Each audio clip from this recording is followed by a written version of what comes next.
Hey, what is up, my Otaku crew? It's Rachel here from the Otaku Review. I hope you're having a wonderful day. I'm here today to do a lovely review for you, and this will be part one of my Mega Funko review. So today I will be doing all my anime pops, as anime is pretty much the biggest part of my collection. And yeah, so I've got quite a few, and I've also got a standard figure as well to review, which is linked to one of the pop sets. So I will turn the camera around, put them on the lovely wheel of destiny, and I will show you what I got, so stick around. Okay, so the first pop up for the review today is number 291, and this is a young Victor from the great anime series Yuri on Ice. Yuri on Ice is one of my all-time favourites. It's super good. It's a really good sort of underdog story and a bit of a love story to the side. So this is Victor when he was in his championship days, and this is his Russian championship outfit, and as you can see, he's got his medal just there. And he's wearing his flower crown that he received at the championship ceremony. So yeah, this is a pop I was really proud to get. This was a Hot Topic exclusive, and I managed to find it on popculture.com, and I got it at quite a reasonable price. I'm sorry if my camera keeps going out of focus, the light in here is really super poor. But yeah, it's still a really super nice pop nonetheless, and I was very happy to receive it. So there's only 4 pops in this series. So there's Yuri, our protagonist, there's Victor in his standard outfit, and Yurio, and yeah, so this is the 4th one in the set. So yeah, I'm very happy to get this. I'm just going to do a quick little zoom on him. I'm very sorry if my camera keeps going out of focus. The light in here is a little bit mishmash. So as you see, there's really nice detailing to his outfit, and same as the previous Fury figures, they all have the clear blue bases, which I think is a nice touch because it does make them look like they're actually skating on ice, which is super cool. And I'm just going to spin him around. So he's got his luscious long hair and a lovely ponytail, and he's got really nice gold detailing on the back of his shoes and on his blades as well, which is an unusual colour for ice skate blades. I don't know if that is a thing. I've never actually looked into ice skates. But yeah, that is number 291, and that is Yuri on Ice Young Victor.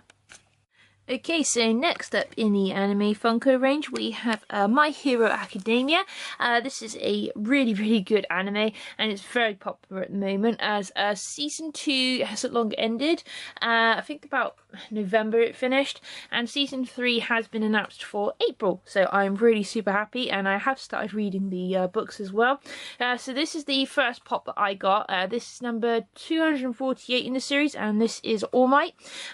If you've never watched My Hero Academia before, it's really good if you like action and superhero stuff. It's kind of a mishmash. It's a bit like One Punch Man sort of meets a high school sort of thing. So basically, the main protagonist is Deku. He's born in a world where basically when everyone turns 5, they gain superpowers, and he's the only one that doesn't. And basically, his hero is this gentleman here, Mr. All Might, and basically he meets him in a sort of a bit of a bad turn of events when a villain turns up, and then basically he agrees to train him and learn, show him the ways of the All for One ability, which is a little odd because you have to eat one of his hairs.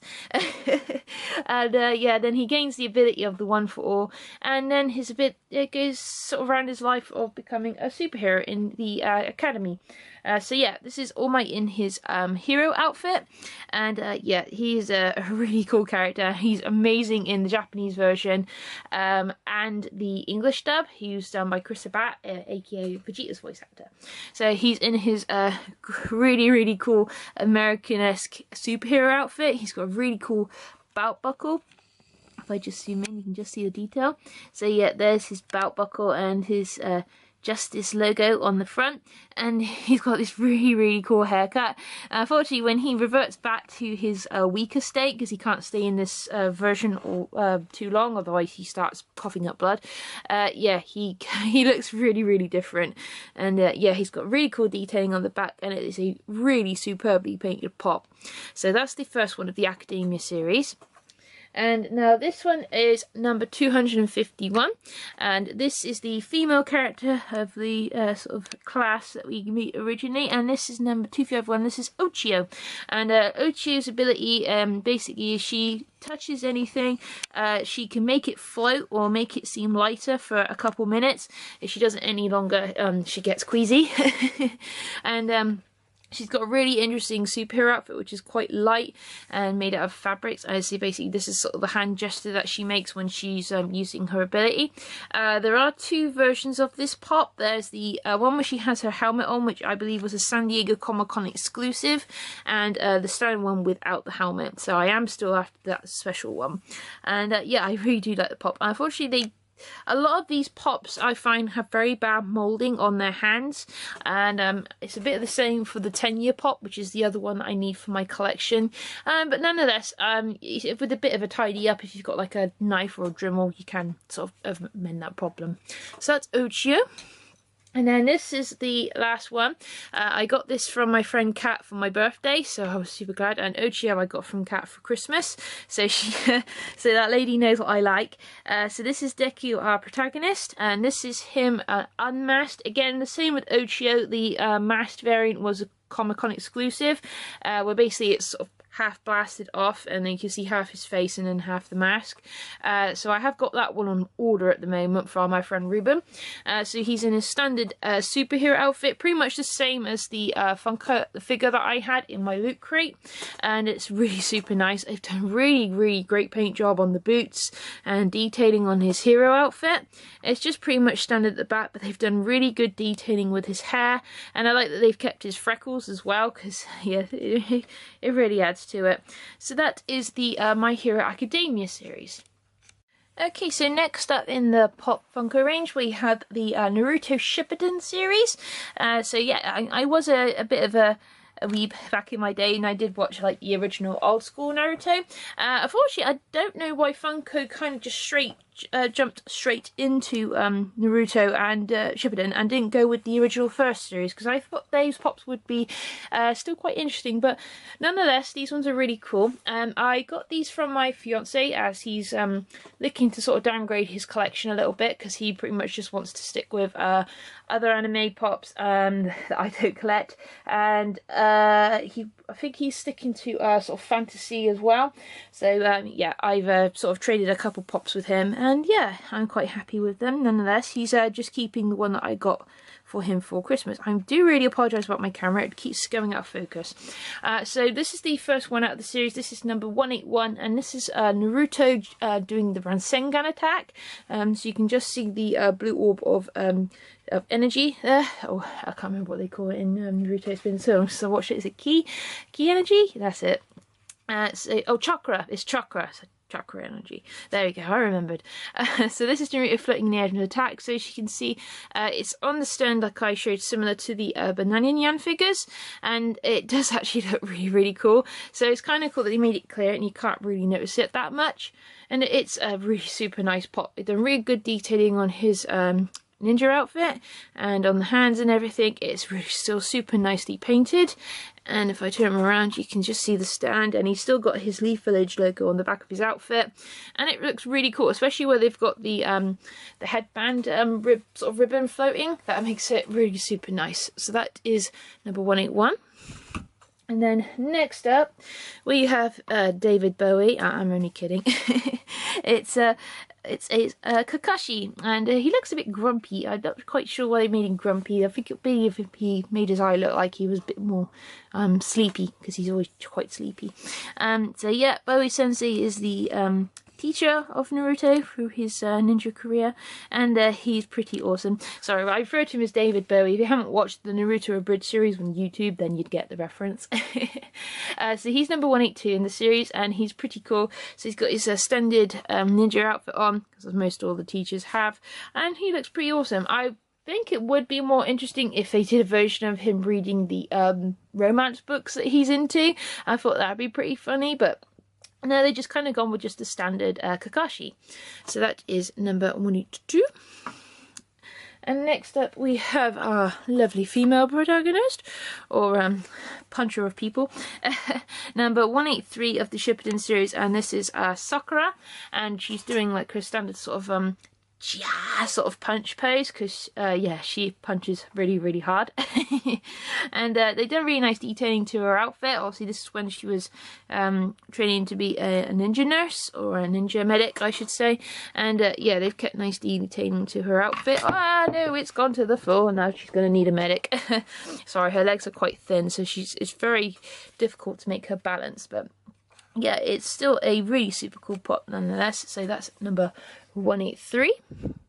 And I've reviewed this one before, so this chap here, number 72, he's kind of been and gone to my collections a couple of times, but he is back, and he is with Miss Sakura. So this is him when he sort of goes all rogue, and you can see he's got his village logo on the back of his outfit, and he's still quite a nice pop. I got this originally in a Akibento box, so yeah, this will be the 4th time he's come back to my collection.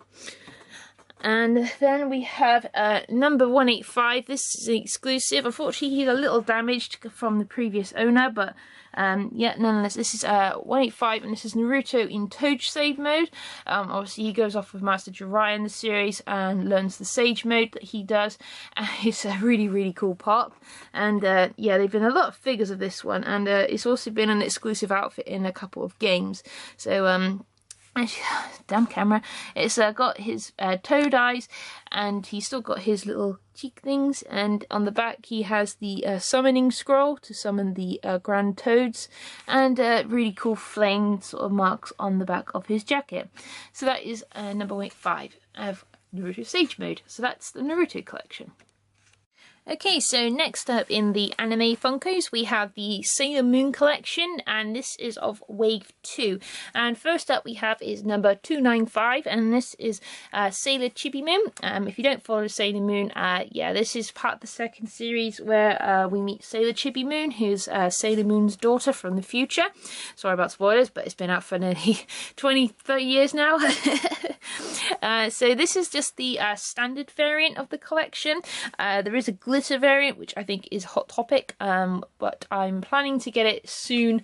It's available on Pop Culture, so I'll be getting that hopefully for my collection, as I've got the glitter variant Sailor Moon, so I'd like it.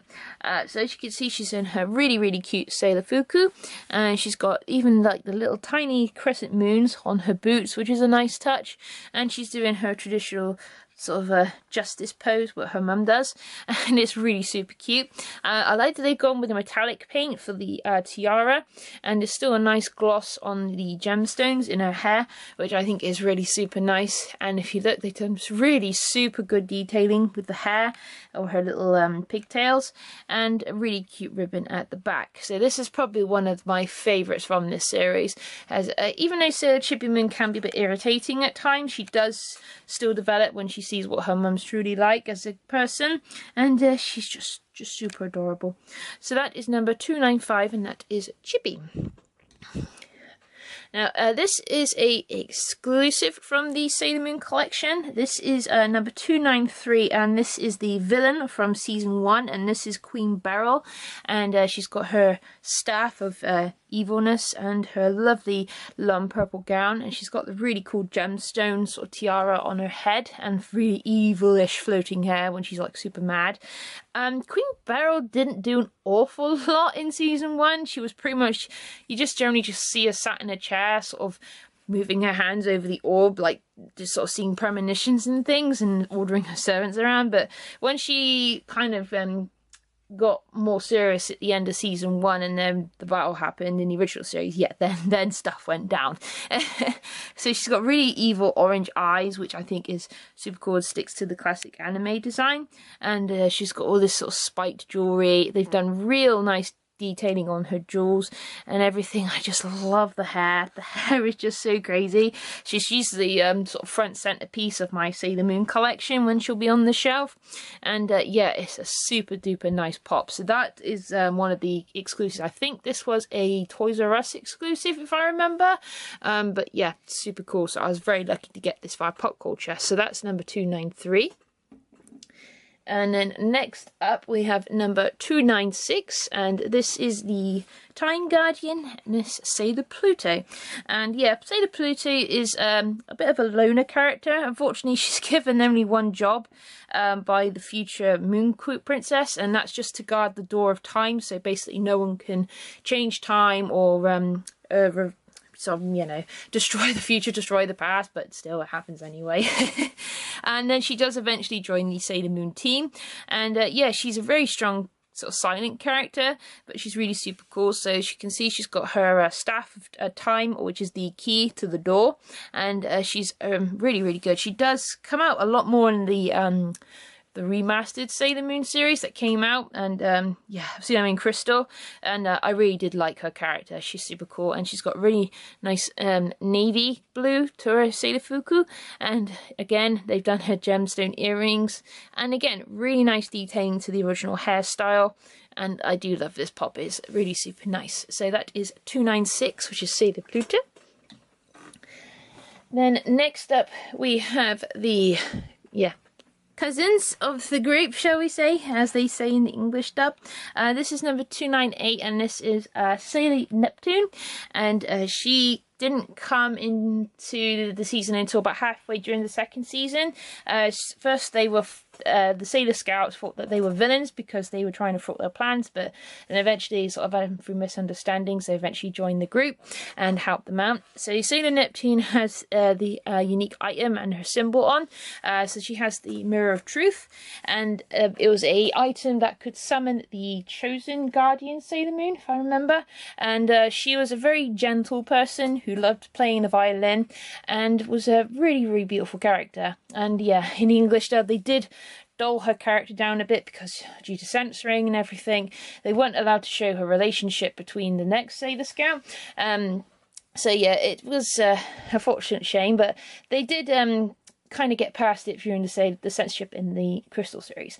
But nonetheless, she's still a beautiful pop and a lovely character, and I'm glad that they kept the really nice aquamarine colour to her hair. And again, really, really nice detailing to the fuku and the shoes, because usually when it comes to tiny details like this, they do kind of slip, but they have done a super job with these pops. So that's number 298, which is Sailor Neptune. And next up, no puns for this name please, this is number 297, and this is Sailor Uranus. Yes, I know, that's a pun of the planet, but unfortunately they did all have planet names, and yeah, she was a bit of a butt of the joke. Yeah, but Uranus, ha ha ha. So Sailor Uranus is a really strong character. In the original series, she was portrayed more as a boy, because she dressed up as a guy and she was a race car driver.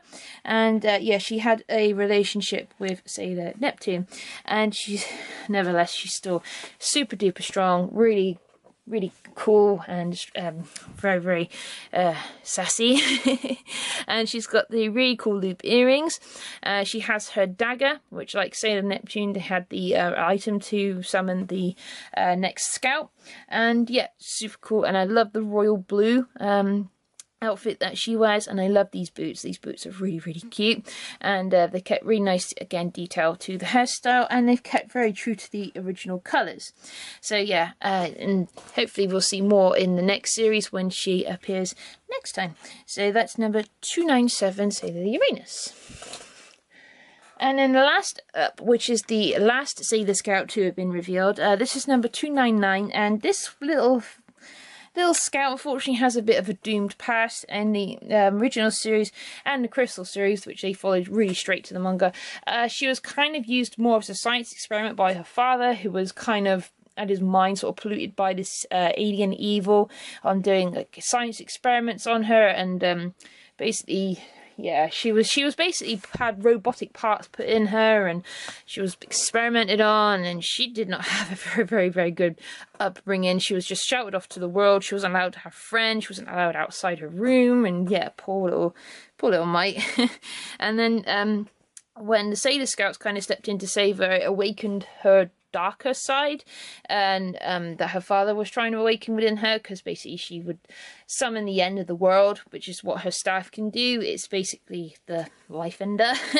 But eventually she does turn good and joins the Scouts and learns all about friendship and love and all that. And so she's got a slightly different star, different charm on her bow, so she has the star, and yeah, she does develop. So hopefully, again, see more of her in the next season. So that is the Sailor Scout Sailor Moon Pop series. Okay, and this is just a random figure. I got this from my fiance for Christmas because he knows how much I like Sailor Moon, and Sailor Jupiter is one of my favourite characters. Obviously for her being tall, she's a really strong character and I just love her. She's one of my favourites. So yeah, this is from the Crane King Bandai series, and this was for the 25th anniversary for the Sailor Moon franchise, and this is from the Break Time series. So basically, yeah, it just means that they're sitting down and chilling out, hence break time. It's a super nice figure, and I love the artwork on the box. It is super cool, and as you can see, she's kind of like sat on her emblem for Jupiter. And yeah, it's from the Girl Memories Break Time range, and I really do aim to try and get the rest of these because I love Sailor Moon and I'd love Chibi if they do one of her, so I kind of need to check them out. So as you can see, she's kind of just sitting pretty here on the stand, and I'll just zoom in on her just a little bit so you can see more of her detail on the face. So as you can see, Bandai do an amazing job on these figures, especially when it comes to paint, and the decals on the face are really super nice. And they've done a really super job on her skirt, and her boots are super cool. I would love to cosplay Sailor Jupiter at one point, but yeah, with my horrible legs, I really wouldn't be confident enough to do that. But still, nonetheless, it is a super amazing figure. And yeah, Bandai are amazing because I love their Dragon Ball series figures, and I've got quite a few of their card captor ones as well. So that is the Sailor Moon Girls Memory Sitting Pretty series. Okay guys, so I hope you enjoyed the first review of all the anime pops. I'm sorry it did go on for quite some time, but there was quite a lot to go through. But I enjoyed it nonetheless. So I hope you will enjoy the next pop review that I will be doing. It will be mostly gaming and TV and movies, and yeah, a couple of other pops as well. So hope you stick around to see that review. So until next time guys, I will say sayonara, stay nerdy, stay happy, and keep collecting. Bye bye!